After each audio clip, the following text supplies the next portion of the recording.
I was totally out. I had no memory of the 8 days that I was unconscious at Torrance Hospital.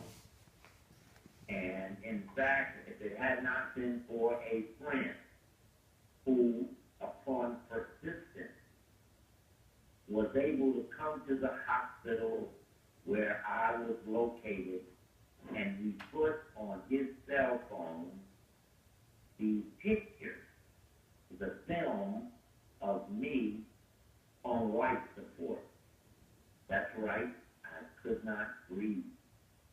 Somehow the attack on myself, as similar attacks as most recently fell the key brother in Dallas, a sister with a stroke in Los Angeles, the death of Khalid Muhammad and Ishimuro Barrichango on the East Coast, and around the country, key people have fallen at home to death, like inappropriately significant people, maybe not known by everyone, but in the community excessively useful in the areas where they reside.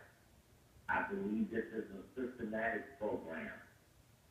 I believe the rich and the powerful are prepared for overt world domination, and as a result, they are systematically and violently eliminating all possible opposition, and I am an opposer of this rich and powerful secret society, circle within a circle, Illuminati program for world control.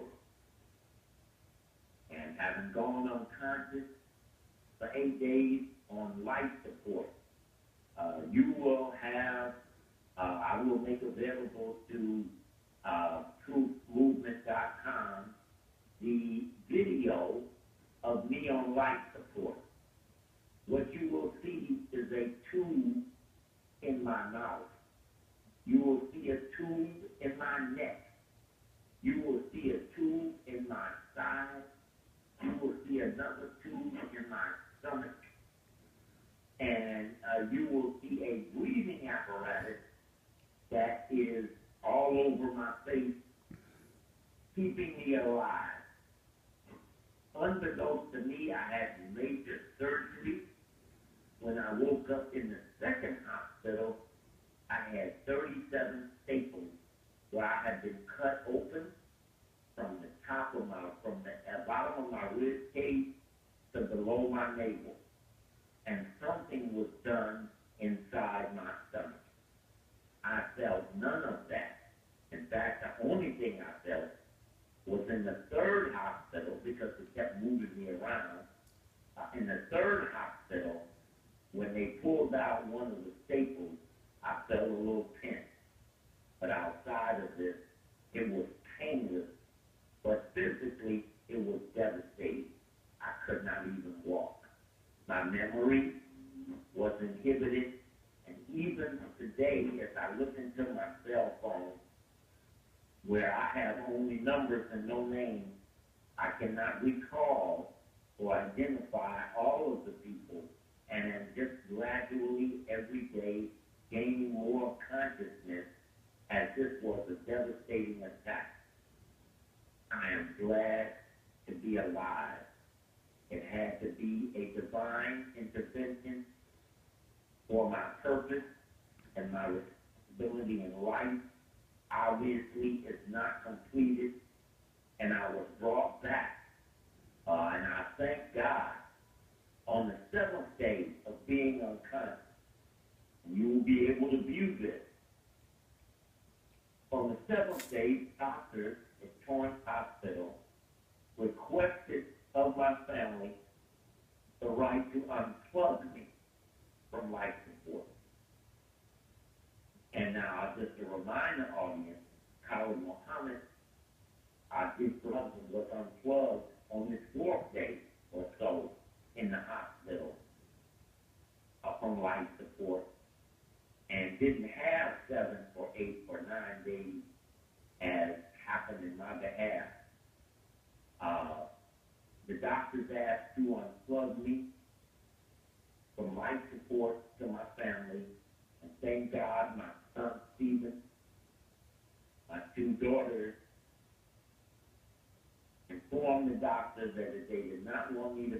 unplugged until they arrived in California from the various cities where they reside, which would have probably arrived on the 9th day.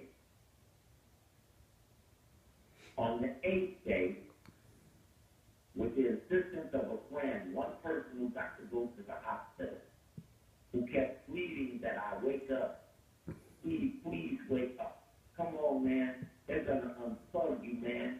You're going to be strong. We need you, brother. We need you, brother.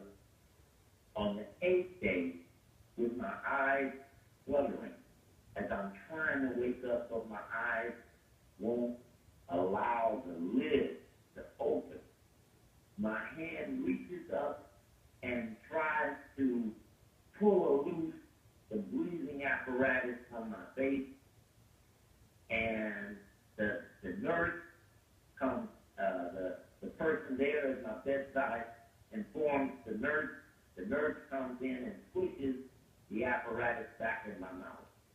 I reach back up with my right hand and I pull the apparatus out of my mouth, still with my eyes closed, still unconscious, literally, because I don't even remember any of this. This was a reflex because I had no idea of any of this.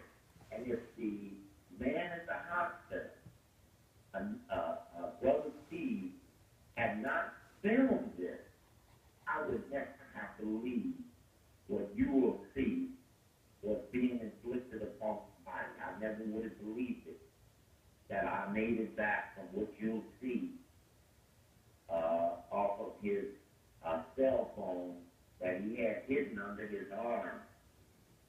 There were 7 valves of fluid on the stem going into my body, and there were 3 monitors. In fact, at one point, one of the monitors just slipped down, and the number 10 showed up, and an emergency procedure was done to do something to me or for me that allowed me to live. I don't know what all happened. I only can view, like you would, the fact that one of these monitors, and you know it goes like a little wave as your heart is beating, went down, and the new pin showed up underneath it. I don't know what all that means. Eventually, I would secure my medical records from the 3 hospitals that I was in before I was able to leave the hospital and get up and walk a little bit with a walker.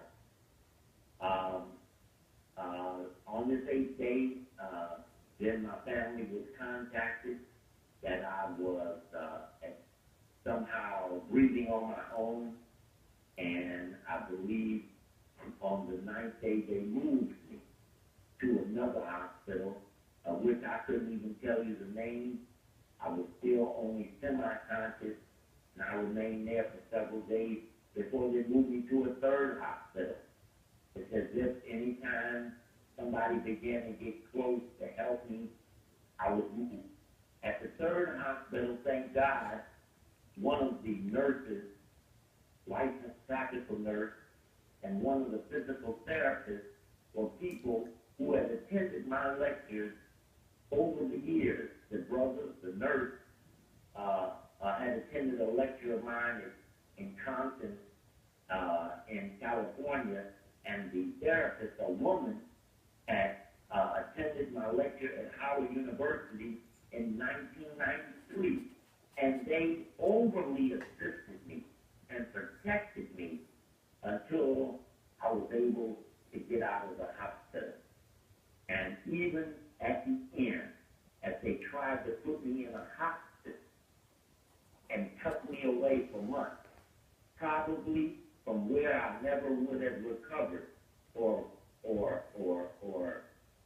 would have been put under further attack, I was able to deceive the hospital, believe to come home, and once I got home, I grabbed some things and went out to a secure position where I am now, in a very costly secure position to regain strength and health such that when I assume back into the public, I will be strong enough to resist further attacks. I am glad to be alive.